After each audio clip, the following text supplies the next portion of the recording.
These shows were about friends, families, and nothing. No story? No, forget the story.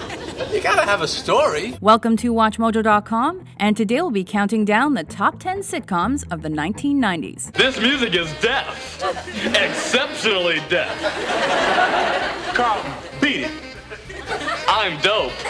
Yo! Number 10, The Fresh Prince of Bel-Air. Kicking off our list is the show that made Will Smith a star and gave us two Aunt Vivs, one bitchy British butler, a dad with a short fuse, and the Carlton Dance. Sure, it may not have won boatloads of awards, but we're guilty of busting out that handshake every once in a while. Yo, what's up, Jay?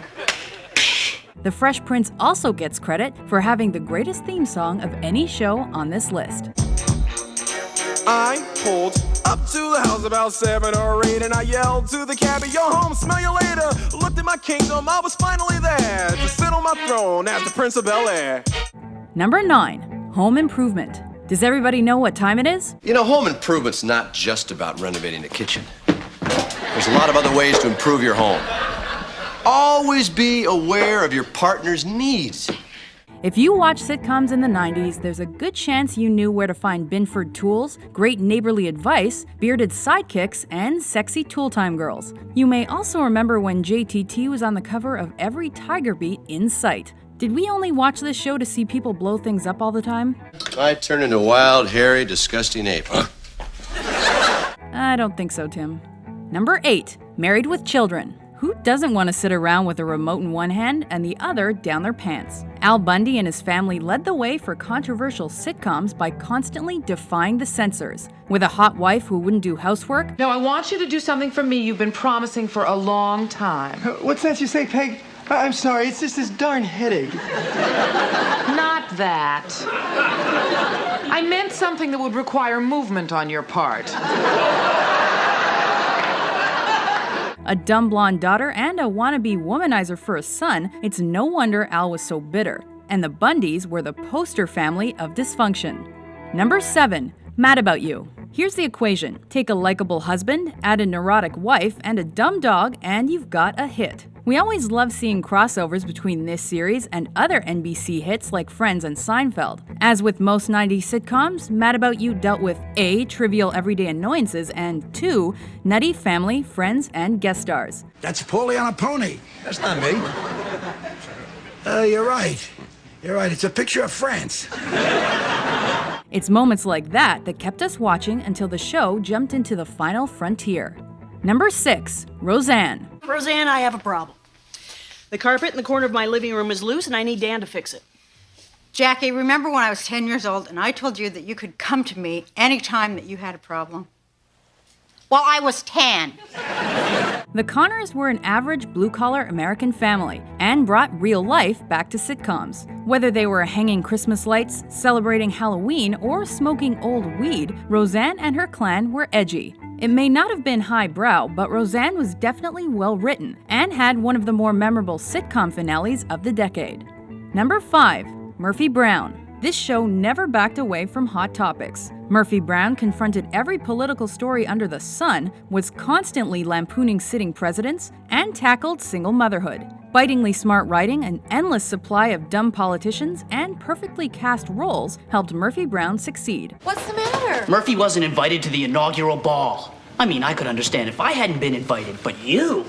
Oh, Murphy. I know why I'm not going. I'm not on the A-list yet.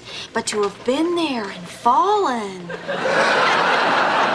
In fact, Candice Bergen was so good as this brash TV journalist, she finally just pulled herself out of the running for the Emmy.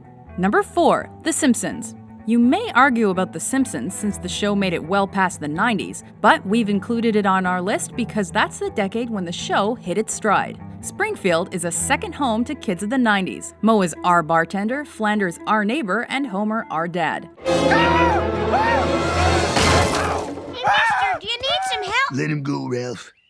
He knows what he's doing. The Simpsons are one of the most beloved families in TV history, animated or not.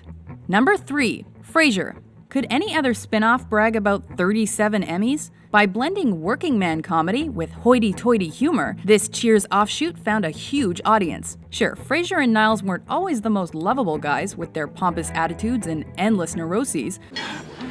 Niles, I can't thank you enough. I feel this overwhelming urge to hug you. Remember what Mom always said, a handshake is as good as a hug.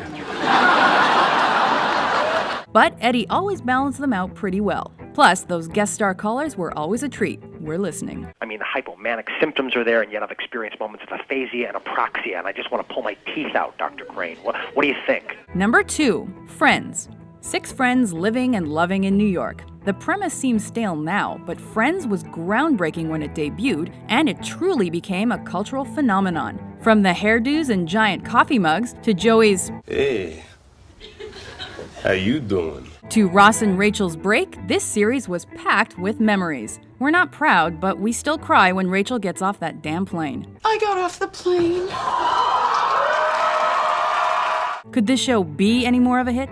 Number 1, Seinfeld. Taking the top spot on our list is a show about nothing. So we go into NBC, we tell them we got an idea for a show about nothing. Exactly. They say, what's your show about? I say nothing. There you go. I think you may have something here. Without any real unifying plot, this show made 90s TV with its stars' observational humor and the chemistry between its characters. Seinfeld may not have won all the awards, but it's the 90s sitcom we continue to quote on a daily basis. Serenity now! Serenity now! What is that? The show also crushes it in syndication, and that's why Seinfeld remains master of its domain. The 1990s were full of hilarious sitcoms and must-see TV. Make sure to subscribe to tell us which of your favorites we've left off our list.